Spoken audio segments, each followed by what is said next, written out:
Asal budak ni lalu, atuk ni takut. Kata dia. Kata dia. Itu waktu salam tuh cuman sekali aja salam. Salam tuh ke kanan cuman. Assalamualaikum warahmatullahi apa? Berkelayok di masjid. Kalau ada di perumahan ini 100 orang, yang ke masjid itu 50, sudah banyak kali itu. Yang 50 ini pun berkelahi pula lagi di masjid. Bertinju di masjid gara-gara budak berkelahi. Apa kata orang yang tak sembahyang? Untung kita tak ke masjid. Bagaimana pendapat Ustadz kalau kita mau melanjutkan ke perguruan tinggi, tapi orang tua tak setuju? Sampai akhirnya 2017 saya daftar S3 ke Sudan. Waktu itu umur mak saya sudah 70 tahun. Saya suruh Muhammadiyah. Saya bilang, mak, saya mau mencoba dia, kuat tak dia? Mak sekarang udah 70, di rumah ini sendiri. Aku mau S3 ke Sudan. Nanti kalau S3 ini 2 tahun aku di Sudan tak balik-balik. Apa kata dia? Pergi kau ke Sudan sampai doktor baru kau balik. Kalau aku mati, matilah. Yang penting mengalir pahalanya. 70 tahun umur mak saya. Sampaikan video ini ke mak kau. Kalau tak mau juga dia nerima, tahu mak apa itu.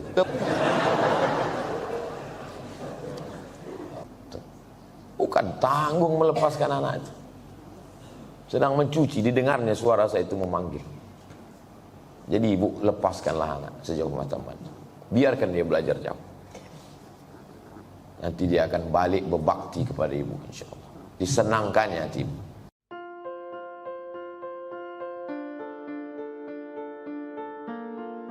Ini tanah wakaf di Pekanbaru, Riau. Lokasi Nurul Azhar 2. Itu yang pagar di belakang itu batas tanah wakaf. Sudah dipancang-pancang, mana nanti yang untuk asrama, mana untuk kelas, mana untuk jalan, semua sudah diratakan. Inilah nanti tempat Nurul Azhar 2. Di sini masjid sudah ada, tapi masih perlu direnovasi. Di sini nanti ada ruang serbaguna, ada tempat olahraga, ada rumah guru, tapi tentu saja bertahap, insya Allah. Inilah yang akan kekal abadi sampai kita mati menghadap Allah Subhanahu wa Ta'ala.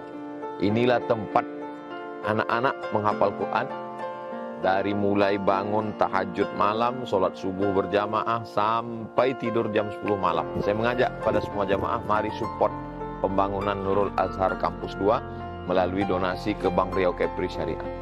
Nomor rekeningnya 82011666666. Bank Syariah Indonesia nomornya 147, 6-nya 7 kali. 666666. Atas nama Yayasan Tabung Wakaf Umat. Jangan lupa sertakan kode transfer 01 di akhir nominal. Transfernya konfirmasi sudah sampai atau belum? Apa yang perlu dibantu? Konfirmasi ke nomor admin Yayasan Tabung Wakaf Umat 0852 6541 6060. Assalamualaikum warahmatullahi wabarakatuh.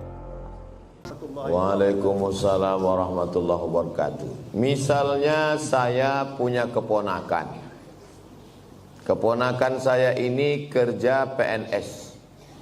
Dan saya tahu dia membuat markup proyek korupsi. Tapi di balik korupsi itu dia punya gaji tetap sebagai ASN tiap bulan golongan 3B, gaji pokoknya 3 juta. Tak mungkin menurut hitungan duit dia punya rumah besar, punya mobil. Tapi 3 juta itu tetap halal. Maka macam mana solusinya? Idza jitama'al halal wal haram faghullibal haram. Kalau bercampur antara yang halal dengan yang haram, yang menang itu yang halal apa yang haram? Yang haram yang menang. Ini ada air 1 tong, dijilat oleh anjing. Lidah anjing itu mungkin setetes. Air ini 1 tong, dibuang nih semua 1 tong ini. Fa'ahriku, kata Nabi, tumpahkan, dibasuh dengan 6 kali air suci biasa, tambah 1 air tanah. Jadi kalau berjumpa yang halal dengan yang haram, yang menang bukan yang halal, kecuali air yang lebih dari 2 kulah. Tapi yang menang adalah yang haram. Nah, macam mana saya mau datang ke rumah dia, mau minum teh, makan lontong sayur, ketupek gulai paku. Maka karena keponakan ini udah macam anak, saya kasih tahu sama dia, kau jangan kau kerjakan yang haram ini, karena kau nanti masuk neraka jahanam. Hidup ini sementara, mati kau nanti tinggal rumah besar nih, tinggal semua. Tapi rupanya dia degil, dilawannya pula saya. Maka pas acara anaknya nikah, diundangnya saya. Maka saya bilang, aku mau datang ke rumah kau kalau kau sediakan nasi bungkus yang kau beli dari gaji kau yang 3 juta. Kalau dari duit yang subhat yang haram itu kau sediakan, aku tak datang. Kalaupun aku datang tapi jangan kau tersinggung, aku tak makan nanti. Kata dia, datanglah Wak. Dia manggil saya Wak. Kalau Wak tak datang, bagus, tak berkurang nasi aku. Menjaga diri dari makan yang haram, hukumnya wajib. Atib mata'amak, jaga makananmu, takun mustajabat dakwah. Doamu akan dikabulkan Allah. Kulu, makanlah. Min thayyibat, yang halal, yang baik. Jangan makan dari yang haram. Kalau udah tahu orang riba, rentenir, lintah darat, jangan bertamu lagi ke rumahnya. Kalau diundangnya Pak Ustadz, datang, tapi jangan makan. Mana bisa? Bisa. Saya setiap diundang di bank konvensional, berapa bank konvensional di Pekanbaru nih ngundang saya, datang saya tausiah. Dikasihnya air putih, tak saya minum. Dikasihnya saya kue kotak, tak saya makan. Disuruhnya bawa balik, bawa ya Pak, saya bawa. Pas di lampu merah, saya kasih sama orang di lampu merah. Dikasihnya duit, saya ambil. Kasih orang duit, saya ambil. Di rumah saya buatkan satu kotak khusus, kotak duit haram. Bertumpuk duit-duit dari orang bank konvensional. Habis itu kata Syekh Yusuf Qardawi, bunga bank dalam fatwa mu'asirah tak boleh dimakan, dibagikan untuk masalih ammah, kepentingan umum. Apalagi ini udah dekat, tak lama lagi datang duit haram, datangan. Duit haram ini biasanya datang 5 tahun sekali. Serangan fajar namanya. Kira-kira nanti kalau datang itu jamaah An-Najah mengambil atau tidak?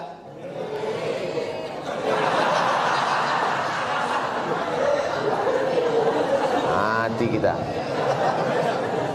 Saya dah yakin 100% orang An-Najah ni kalau ada yang membagi-bagi duit 50.000 tak akan mereka ambil.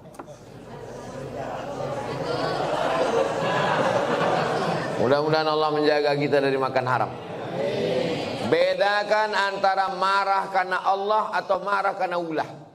Kalau marah karena Allah, apalagi saudara anak kemanakan, tak akan sakit hati dia kalau kita bercakap nasihat. Aku tetap datang.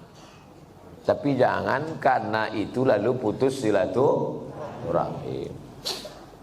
Tetangga saya ini Pak Ustadz kerjanya riba, dikasihnya saya kue, ambil kuenya, jangan dimakan. Kemana saya serahkan? Terserah. Dibuang Pak Ustadz, jangan mubazir. Kasih ke fakir miskin, anak yatim. Tapi itu dimakannya juga. Itu namanya masalih ammah, kepentingan umum, bukan kepentingan pribadi. Jelas?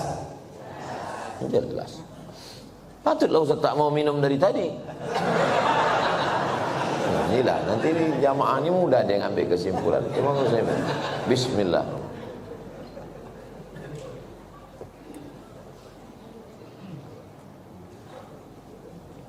Saya dikasih tahu sama jamaah, Ustaz jangan sembarangan minum, nanti Ustaz kena racun. Tapi saya yakin di Masjid An-Najah ini tak ada yang meracun saya. Orang ini baik-baik. Awas kalau mati saya pulang dari sini.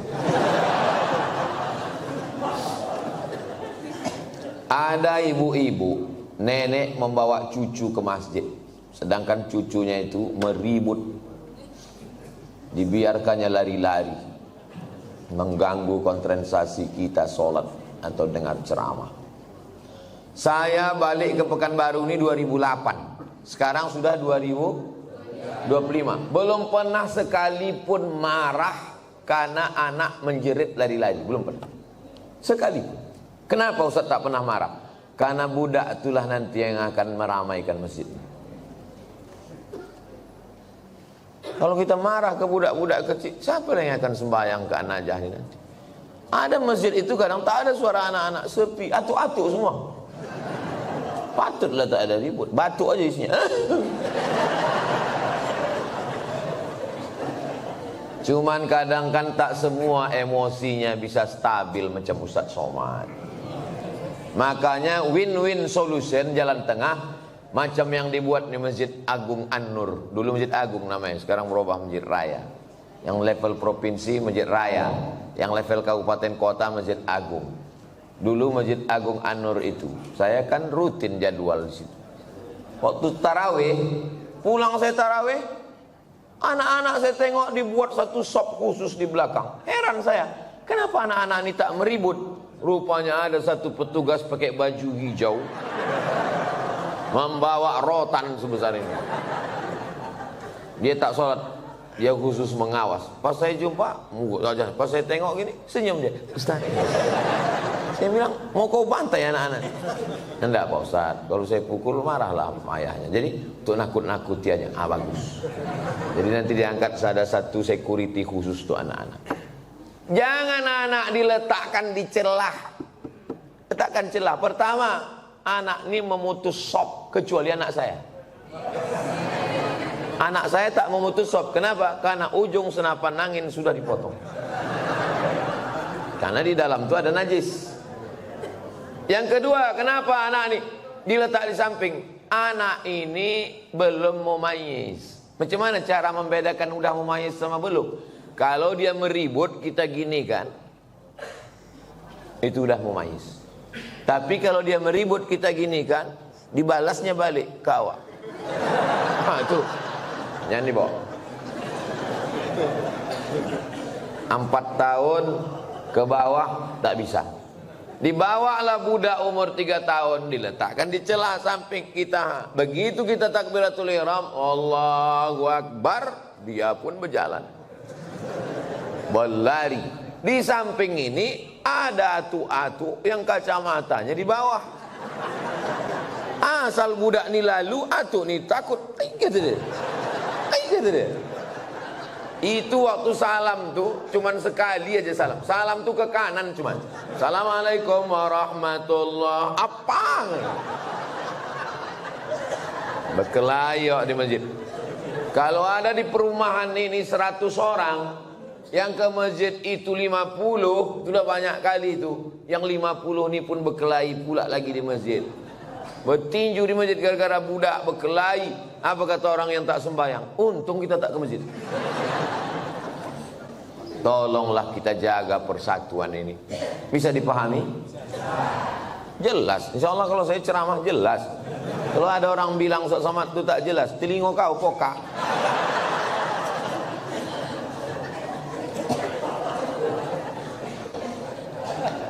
Bolehkah membaca Yasin di pemakaman Pak Ustaz?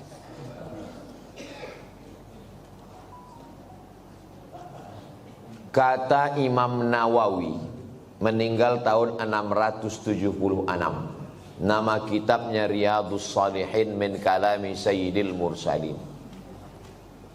Dia mengutip pendapat Imam Syafi'i. Wa qala Syafi'i, Imam Syafi'i berkata, wa in khatimul Qur'ana kullahu kana hasanan. Seelok-eloknya, sarancak-rancaknya dikhatamkan sakhatam Quran, bukan surat ya, sakhatam Quran. Saya tak bisa membacakan sakhatam Quran di makam emak saya, karena makamnya di Sumatera Utara. Saya mau pergi, saya membaca di rumah. Di makam saya minta ada orang membacakan sekhatam di makam almarhumah emak saya, mengamalkan fatwa Imam Syafi'i. Yang seelok-eloknya dikhatamkan di kubur itu sekhatam. Kalau tak sanggup sekhatam, maka bacalah hatinya Al-Quran. 30 juz 114 surat itu, mana hatinya? Wa qalbul Quran ya. Itulah mengapa kalau kita ziarah kubur membaca surat ya. Ada 3 hati. Yang pertama qalbul Quran, yang kedua qalbul lail, yang ketiga qalbud da'i. Qalbul Quran, hatinya Quran, Yasin. Qalbul lail, hatinya malam, sepertiga malam, jam 2. Qalbud da'i, hati orang yang berdoa ketika tahajud. Berjumpa 3 hati. Hati Quran, hati malam, hati manusia. Maka kata Imam Az-Zabidi dalam kitab Syarah Ihya Ulumuddin, mungkin terkabul doa kalau ketemu 3 hati. Maka bacalah surat Yasin pada saat tahajud malam. Habis itu berdoa kepada Allah. Apa kata Imam Ibnu Katsir tentang surat Yasin? Ma quri'a fi amrin asirin illa yassarahullah. Kalau dibacakan kepada perkara yang sulit, yang susah, dimudahkan Allah. Maka kalau saya ziarah kubur, saya baca Yasin, Al-Fatihah, Qul huwallahu 3 kali, Al-Falaq sekali, An-Nas sekali, pangkal Al-Baqarah sampai wa ulaika humul muflihun, ayat kursi, ujung Al-Baqarah lillahi mafis 3 ayat, habis itu tahlil afdalul dzikri fa'lam annahu la ilaha illallah, habis itu hadiahkan pahalanya. Ya Allah, sampaikanlah pahala bacaan nang ku baca iko kepada almarhumah amak, almarhum ayah, atuk nenek, muslimin muslimat yang ada di makam ini. Allahumma ighfir lahum warhamhum sampai habis. Itulah yang saya ajarkan ke anak saya, ke keponakan saya. Saya kalau balik ke kampung ziarah, saya bawa anak keponakan, saya baca, saya kasih tahu. Aku membawa kau ke omak ayahku. Nanti kalau aku mati, buat pula macam yang ku buat ini. Bawa anak bini kau ke kubur aku. Paham? Yo, kata dia. Begitulah yang kita baca dalam ulama-ulama, Imam Nawawi. Kalau ada orang di Pekanbaru ini yang tak percaya bahwa bacaan itu sampai pada orang mati, saya tak bisa membuktikan.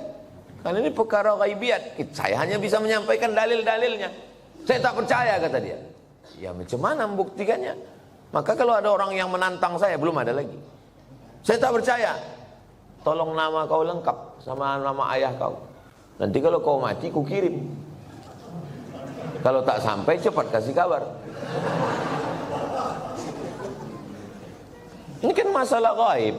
Kalau masalah gaib ini yang ditengok adalah dalil.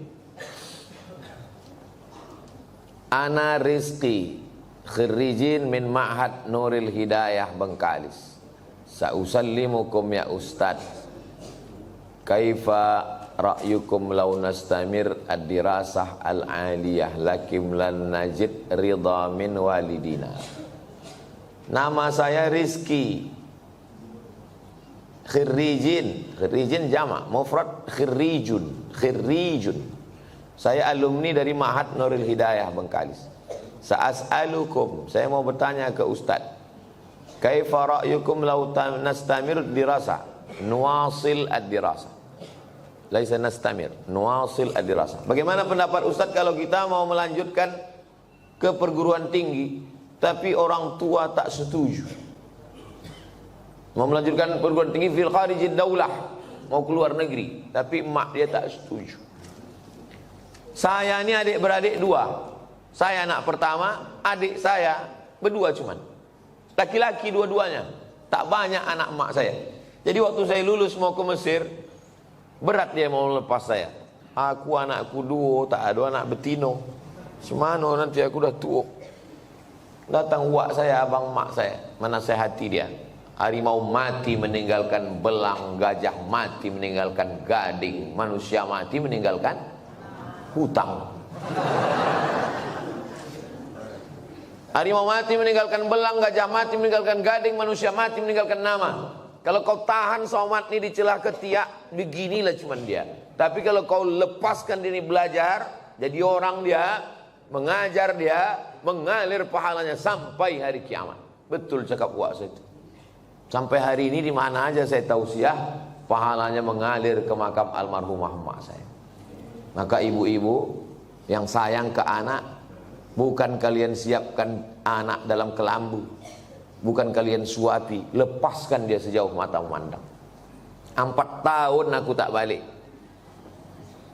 Kenapa tak balik? Ongkos mahal.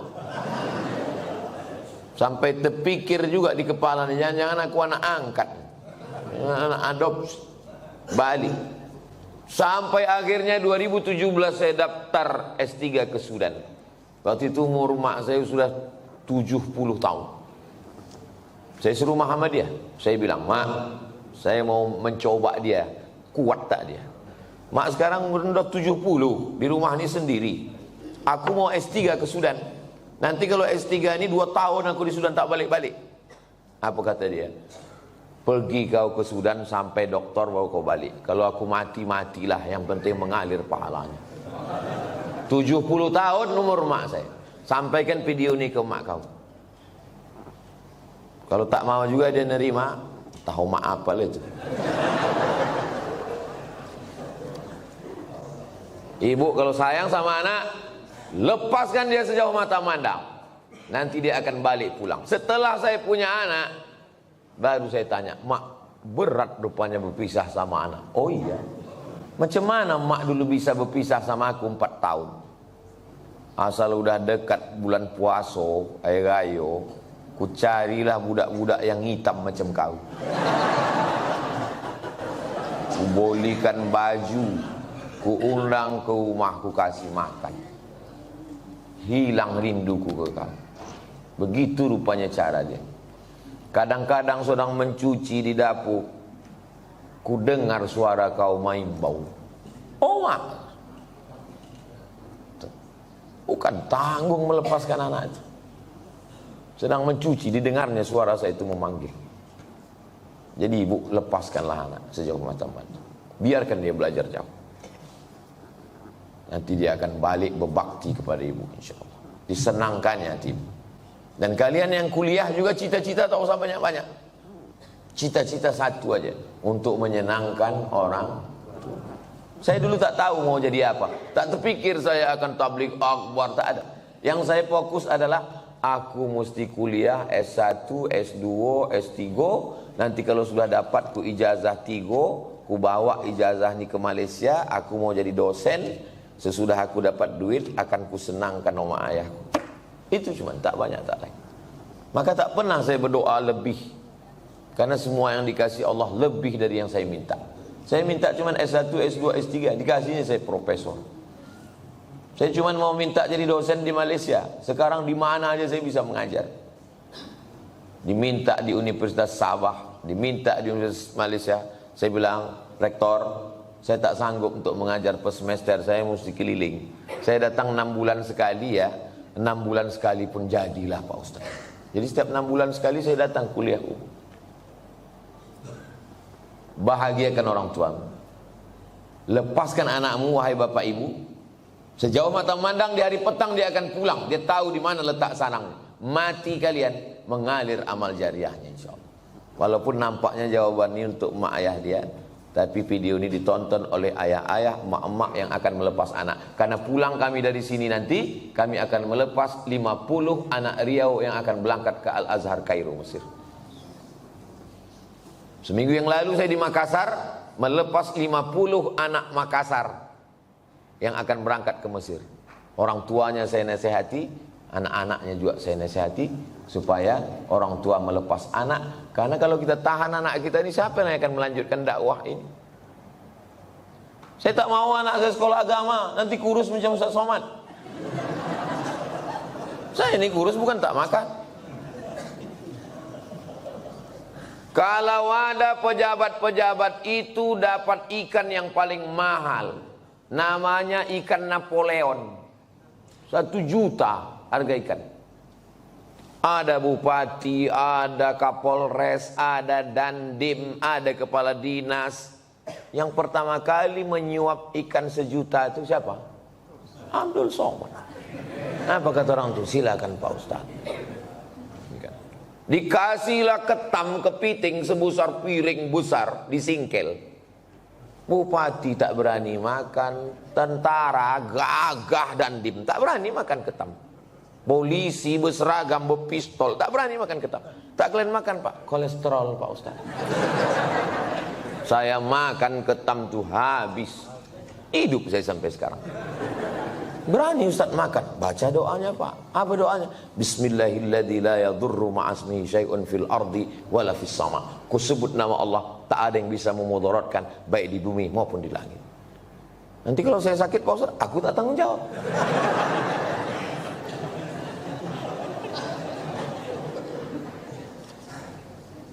Definisi mengganggu tetangga itu bagaimana Pak Ustadz? Apalagi kita di komplek perumahan. Mengganggu menurut syariat Islam, bukan mengganggu menurut perasaan. Kalau menurut perasaan, perasaan ini lain orang, lain kepala, lain orang, lain hatinya. Saya terganggu betul dengan tetangga saya ini Pak Ustadz. Kenapa kau terganggu? Bininya cantik kali. Cantik ciptaan Allah. Jadi yang maksud mengganggu itu adalah kalau bertentangan dengan syariat Islam. Saya terganggu dengan tetangga saya ini Pak Ustadz. Kenapa? Melihara anjing dia Pak Ustadz. Oh, dalam Islam melihara anjing hanya boleh untuk menjaga kebun dari pencuri. Tempat kita aman, rumah rapat, maka tak ada alasan. Maka kita lapor ke RT RW, musyawarah, dudukkan bersama. Kadang jamaah ini mau mengambil hukuman segera. Saya racun aja lah Pak Ustaz. Dipasang racun. Rupanya anjing itu tak makan, dimakan kucing, awak mati kucing. Dimusyawarahkan. Wa amruhum syura bainahum. Hari libur, hari Ahad, rumah dekat-dekatan, dipasanglah lagu bum bam bum bam bum bam. Belilah earphone. Berapalah harga earphone? Dengar sendiri. Jadi dipasang satu komplek. Kan tak semua orang suka lagu itu. Apalagi di situ ada orang-orang tua yang jantungnya tak kuat. Mendengar itu, kata dia mati. Ini mengganggu. Menurut syariat pun tak betul. Nah, maka menurut syariat agama Islam, rumah berdekatan, sempadan cuma dinding, dinding pun tak penuh ke atas, ditanamlah pula pokok mangga pas di situ.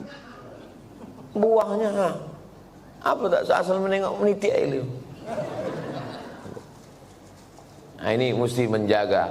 Maka kata Nabi, idza tabakhta, kalau kau memasak fa'aksir ma'aha, banyakkan kuahnya. Pesan Nabi ke tetangga, kalau kau masak banyakkan kuahnya. Untuk apa? Berbagi ke tetangga, menyambung tali silaturahim. Kata almarhumah mak saya dulu, kalau tak menjulur labu, tak menjulur kundur. Ini pokok labu, ini pokok kundur, sama-sama ditanam. Menjulur itu maksudnya keluar pucuknya. Keluar pucuk labu, keluarlah pucuk kundur. Kalau tak keluar pucuk labu, tak keluar pucuk kundur. Apa maksudnya? Kalau tak kedatang makanan kita, tak datang pula makanan orang. Halus pepatah orang. Bagikan makan. Kata Nabi kuah, tapi yang pula gara-gara ceramah nih kuah aja. Dulu sebelum Ustaz datang berbagi ayam kami, sesudah Ustaz kuah aja lagi. Gara-gara Ustaz Somad. Nah, tahadu tahabbu, saling berbagi hadiahlah kamu, maka kamu akan berkasih sayang. Malam Jumat jumpa wirid Yasin. Dulu begitu orang jumpa. Sekarang udah tak ada lagi jumpa. Jumpa pun di acara pesta nikah walimah udah tak bisa bertanya lagi. Dulu kau tanya, siapa menantu kau nih? Macam-macam mirip. Ini anak Pak Fulan. Oh, tak kek mana juga mau balancik-lancian nih rumahnya Jawa. Sekarang tak bisa lagi ngobrol. Pas ditanya, itu anak siapa? Apa? Anak siapa? Suara musik. Bum bam bum bam bum bam. Tak ada lagi silaturahim. Pas ditanya, itu menantu kau? Apa? Tak ada lagi silaturahim. La salam wala kalam. Alhamdulillah, Masjid An-Najah ini tempat kita bersilaturahim. Datang ke masjid, buat wirid Yasin malam Jumat, baca Yasin habis maghrib, habis itu habis isya acara makan bersama. Tak ada duit, kumpul iuran. Di Malaysia itu setiap masjid itu ada dapurnya. Saya perhatikan tuh, setiap masjid ada dapurnya, ada dandang besar dan bisa masak. Tidak usah masak yang repot-repot, masak nasi minyak, nasi mandi. Karena ayam nyembuk satu situ kumpul makan bersama. Di Malaysia itu ceramahnya tak terlalu banyak. Ceramah sedikit aja, makan yang lama. Tempat kita ceramahnya panjang. Habis selesai keluar lami kecil-kecil. Di tempat lain. Kalau di An-Najah ini tak tahu kita. Kita tengoklah. Saya menikah dengan seorang duda. Sudah 10 tahun pernikahan ini saya belum punya anak. Saya mempunyai anak sambung, anak sambung. Saya menyayangi dan mencintai seperti anak kandung saya. Anak sambung saya selalu meminta doa dan ridho dari saya. Apakah doa saya akan diijabah? Karena saya bukan ibu kandungnya. Dan jika saya meninggal nanti, saya tak ditakdirkan untuk punya anak. Apakah doa anak sambung saya nanti sampai ke saya, Pak Ustaz? Yang pertama, ibu sama anak kandung tuh sama anak sambung nih sampai mati tak bisa menikah. Karena menjadi mahram mu'abbad namanya. Mahram mu'abbad menjadi mahram kekal selama-lamanya. Karena sudah menjadi menikah sama ayahnya. Itu yang pertama. Yang kedua, wudu tak batal dalam mazhab Syafi'i. Yang ketiga, seandainya saya lewat di kuburan di depan Hotel Mutiara Merdeka dekat Leton, saya mau pergi nih, lewat kuburan itu saya baca doa, Assalamualaikum ya ala diyar minal mu'minin wa inna insyaallah bikum lahiqun yarhamullah mustaqdimina wal mustakhirin nas'alullah wa lakumul afiyah Allahumma fir lahum warhamhum. Doa saya sampai apa tak sampai? Doa saya sampai apa tak sampai? Sampai. Padahal saya tak kenal sama orang itu. Sampai doa. Apalagi anak sambung. Kenapa ragu doa tak sampai? Oh, jadi doa sampai Pak Ustaz? Sampai. Lalu apa makna dalam hadis itu? Waladun solihun. Maksudnya, amal saya kepada orang mati itu sampai. Bukan tak sampai. Amal kita ini semua kepada orang mati sampai. Kalau tak sampai amal kita kepada orang mati, tak ada sholat jenazah. Sholat jenazah itu amal orang hidup apa orang mati? Orang hidup untuk orang mati. Jadi kalau ada orang mengatakan amal orang hidup tak sampai kepada orang mati, nanti pas dia mati jangan sembahyang kan? Bisik kan, kau dulu bilang tak sampai kan? Tak sampai kau. Amal orang hidup ini sampai ke orang mati. Terus Pak Ustadz itu katanya anak yang soleh. Masih fokus nih, masih fokus. Ini Abdul Somad. Abdul Somad ini kalau mati amalnya kan putus semua kan? Putus kan? Masih bisa dia ceramah? Putus. Masih bisa dia sholat sunnah Isra? Tapi ada 3 amalnya yang dulu tak putus. Yang pertama, shadaqatun jariyah.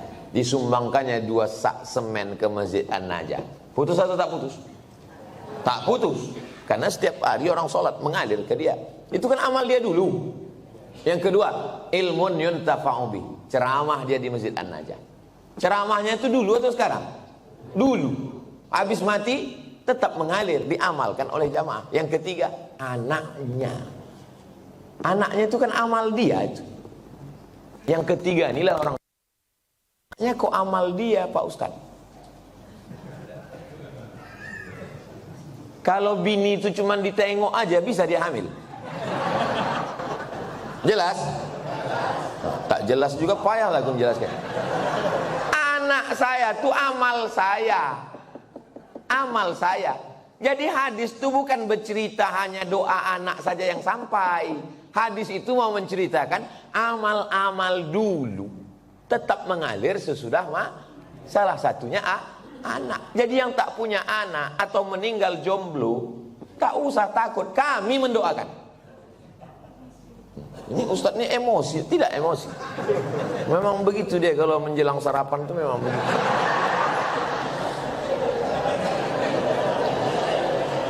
Seumur-umur saya membaca pertanyaan, inilah tulisan yang paling cantik. Cantik kan? Cantik kan? Bisa pula rapi menulis. Saya bolak-baliklah menulis rapi, tak bisa-bisa. Memang irilah saya menengok tulisan. Mudah-mudahan anak saya bisa cantik tulisannya begini. Assalamualaikum, berapa kalilah dia mencobanya ini. Assalamualaikum warahmatullahi wabarakatuh. Waalaikumsalam. Alhamdulillah wa syukurillah.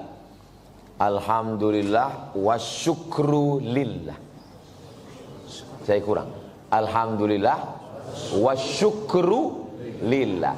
Alhamdulillah wa syukru lillah. Jadi jangan syukurilah. Bukan syukurilah, syukurilah itu bahasa Indonesia, syukurilah ya.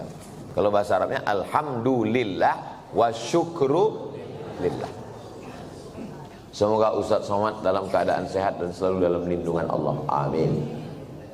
Sekarang tak boleh lagi doa menyebut amin. Dilarang oleh Bawaslu. Karena udah musim-musim kampanye.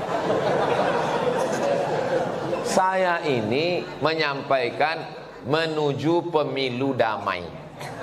Ini penting bagi Bapak Babinsa dan Babin Kamtipmas untuk menjaga ketertiban. Jadi nanti jangan heran kalau udah 100 hari menjelang pemilu, ghairil maghdubi alaihim waladdallin.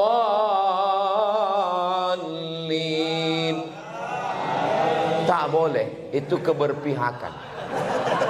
Sunyi nanti masjid, diam.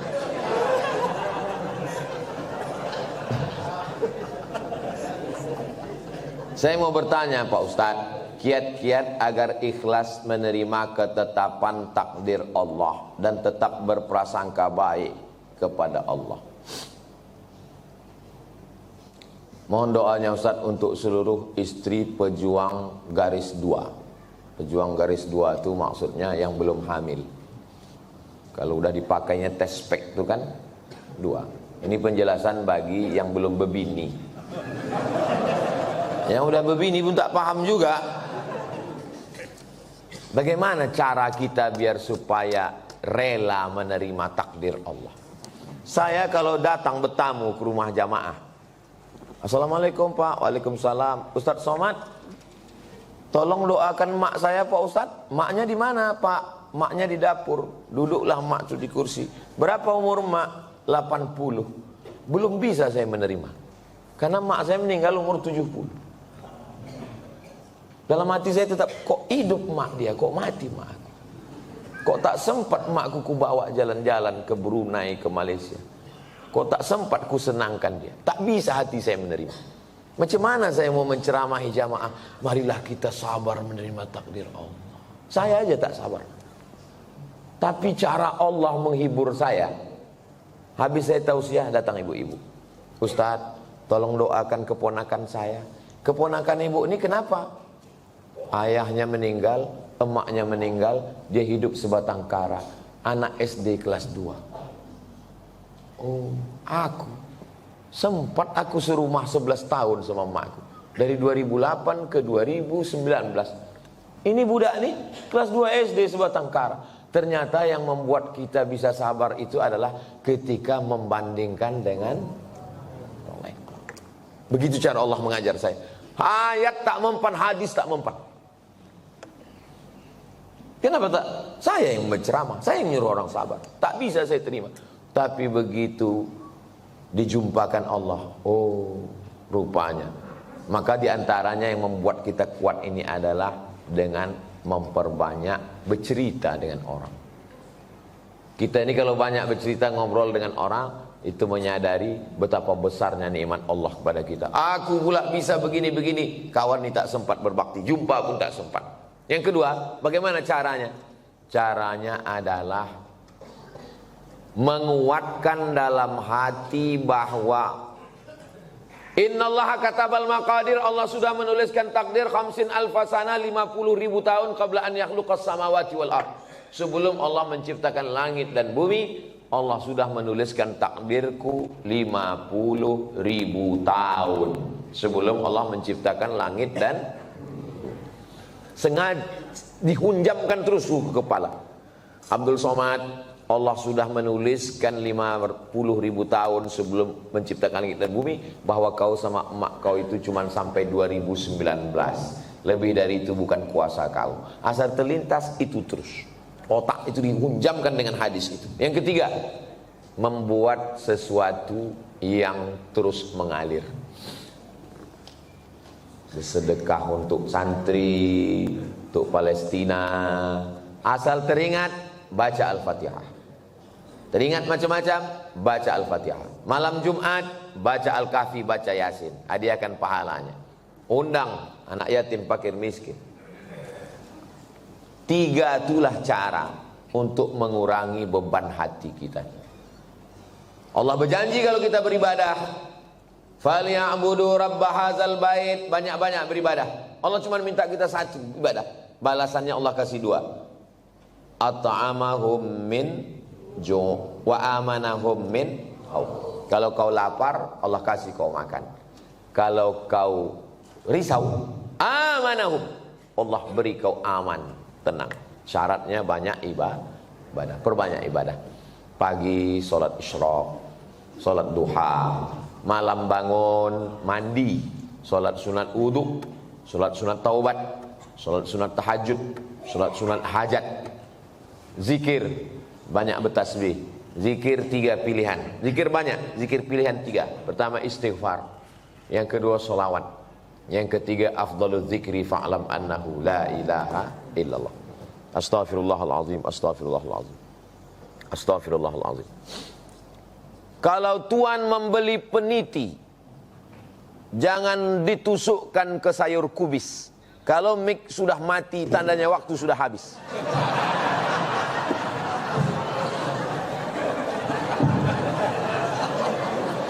Kalau tuan membeli peniti, jangan dicucukkan ke sayur kubis. Kalau mik sudah mati-mati, tanda waktu sudah habis. Di akhir majelis mari kita sama berdoa kepada Allah supaya Allah menjadikan hati kita ini ridha menerima takdir Allah Subhanahu wa taala. Tapi usaha tak pernah berhenti. Yang belum berjodoh terus berusaha, mudah-mudahan dapat jodohnya. Yang belum garis 2 terus berusaha, makan toge, makan kacang-kacang, makan sayur, berdoa. Nabi Ibrahim alaihissalam baru lahir anak Ismail umur 86 tahun. 86 tahun baru dapat anak Ismail. Istrinya yang diponis mandul namanya Sarah, rupanya mengandung setelah Ismail umur 13 tahun. Waktu itu umur Nabi Ibrahim 99 tahun. Akhirnya punya anak. Waktu anak itu lahir, tersenyum Nabi Ibrahim. Karena udah diponis orang, istrinya mandul takkan punya anak. Senyum dia. Senyum itu bahasa Yahudinya Yitzhak, bahasa Arabnya Yithak. Maka dikasihnya nama anak itu Ishak. Ishak itu artinya tersenyum bahagia. Saking kan lucunya cara Allah ingin menguji seorang hamba. Tak ada yang sulit. Innama amruhu iza arada syai'an ayaqula lahu kun. Tak ada yang sulit bagi Allah. Allah cuma ingin menengok air matamu tumpah di tengah malam. Allah cuma ingin melihat sujudmu lebih lama. Dalam perjalanan hidup saya, dipukul ombak, diempas gelombang, baru saya paham. Rupanya kalau hidup ini tenang-tenang saja, tidak akan melahirkan nakhoda yang ulung. Kalau tidak tajam ombaknya, sujud kita sebentar. Tapi kalau pukulan itu kuat, lama sujud kita dan terasa nikmat. Karena tak ada lagi kawan yang bisa diajak berbisik. Akhirnya kita berbisik ke tanah. Malaikat-malaikat di langit memintakan doa itu dikabulkan Allah Subhanahu wa ta'ala. Mudah-mudahan kita termasuk orang yang diberikan Allah kekuatan istiqomah iman dan Islam. Ala hazihin niyah al-Fatihah. A'udzubillahi minasyaitonirrajim. Bismillahirrahmanirrahim. Alhamdulillahirabbil alamin arrahmanir rahim maliki yaumiddin. Iyyaka na'budu wa iyyaka nasta'in ihdinas siratal mustaqim. Shiratal ladzina an'amta 'alaihim ghairil maghdubi 'alaihim waladdallin. Amin. Rabbana fir lana dzunubana, ampunkan dosa kami ya Allah. Wali abaina, ayah kami, wali ummahatina, mak kami, wali azwajina, pasangan hidup kami, wali dzurriyyatina, anak cucu keturunan kami, wali man hadarana, semua yang hadir di majelis ini, wali man syarakana, jamaah kami yang mengikuti dari jauh, hatinya tetap terpaut dengan ilmu yang kami sampaikan. Waliman ahsana ilaina, orang-orang yang sudah berbuat baik pada kami belum sempat kami membalasnya. Wali jami'il muslimina wal muslimat wal mu'minina wal mu'minat al ahya'i minhum wal amwat bi rahmatika ya arhamar rahimin. Allahumma ansur ikhwanana al mujahidina fi Palestin. Tolong saudara kami yang sedang teraniaya di Palestina ya Allah. Wa dammir a'da'aka a'da'ad-din. Hancurkan Israel, musuh kami, musuh engkau, musuh semua orang-orang beriman ya Allah. Allahumma ja'al hadzal balada baladan amina. Jadikan bumi Lancang Kuning negeri yang aman dan damai. Baldatun thayyibatun wa rabbun ghafur. Allahumma dafa'anna al-ghala' wal waba' wal fahsya' wal riba wal zina wal munkar. Selamatkan kami, keluarga kami, masyarakat kami dari riba, dari zina, dari narkoba, dari LGBT, dari perbuatan keji dan munkar. Allahumma khtim lana bi husnil khatimah wa la takhtim alaina bi su'il khatimah. Rabbana hab lana minas solihin, jadikan anak kami anak-anak yang soleh dan solihah. Rabbana hab lana min azwajina wa dzurriyyatina qurrata a'yun waj'alna lil muttaqina imama. Allahumma la tadharhum fardan wa anta khairul warithin. Janganlah engkau biarkan mereka hidup sendirian, berikanlah mereka pasangan dan keturunan yang baik-baik ya Allah. Wafiqna lima tuhibbuhu wa tarda, tanamkan taufikmu dalam hati kami supaya kami beramal dengan amal yang kau ridhai ya Allah. Allahumma jma'na ma'al habibil mustafa, sebagaimana engkau satukan kami di Masjid An-Najah subuh ini, satukan pula kami nanti di surga Jannatul Firdaus bersama Nabi Muhammad sallallahu alaihi wasallam. Rabbana atina fid dunya hasanah wa fil akhirati hasanah wa qina adzabannar. Wa sallallahu ala sayyidina Muhammad wa ala alihi wa sahbihi wasallam. Walhamdulillahi rabbil alamin. Taqabbalallahu minkum minna wa minkum taqabbal ya karim. Terima kasih, mohon maaf. Wassalamualaikum warahmatullahi wabarakatuh. Waalaikumsalam.